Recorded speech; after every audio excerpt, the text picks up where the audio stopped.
ఈ drunk and డ్రైవ్లో చాలా మందికి ఏంటంటే ఒక అపోహ కూడా ఉంటుంది. కొంతమంది ఇక్కడ యూత్ పిల్లలు ఉన్నారు కాబట్టి చెప్పాలి, కొంతమంది ఫ్యాకల్టీ మెంబర్స్ కూడా ఉన్నారు. నేను హార్ట్ తాగాను కానీ ఒక బీరు తాగుతాడు చాలామంది. హార్ట్ తాగని బీరు తాగుతా, బీరు తాగడం వల్ల ఏం ప్రమాదం ఉండదు అనుకుంటారు. ఇప్పుడు వచ్చిన లాజిక్ ఏంటంటే ఒక 100 ml 42% ఆల్కహాల్ ఉంటుంది.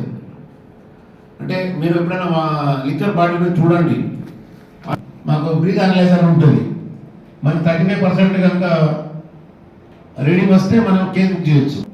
బీరు తాగితే ఒకటే బీరు తాగుతుంటారు. బీరులో 100 mlకి 4% ఉంటుంది. 2 బీర్లు తాగుతారు అంతే కదా, బీరు తాగా తెలుస్తుంది. అంటే ఎంత వస్తుంది? 80% వస్తుంది. కాబట్టి బీరు తాగే వాళ్ళైనా నాకేం కాదు అనుకోకండి.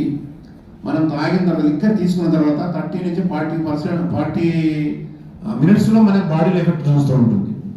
ఆఫ్టర్ 30 మినిట్స్ నుంచి అంటే ఎప్పుడైతే కన్సూమేషన్ అవుతుందో ఆఫ్టర్ 3-4 అవర్స్ తర్వాత తగ్గుతూ ఉంటుంది. కాబట్టి ఎవరైనా మీరు అలాంటి బయట తాగవలసిన పరిస్థితి వస్తే మీరు ఇవి గుర్తుపెట్టుకోండి. లేదు అంటే వెహికల్ ఏదైనా బుక్ చేసుకొని డ్రైవర్ని పెట్టుకొని రండి. లేదంటే మన దగ్గర ఏంటంటే మరి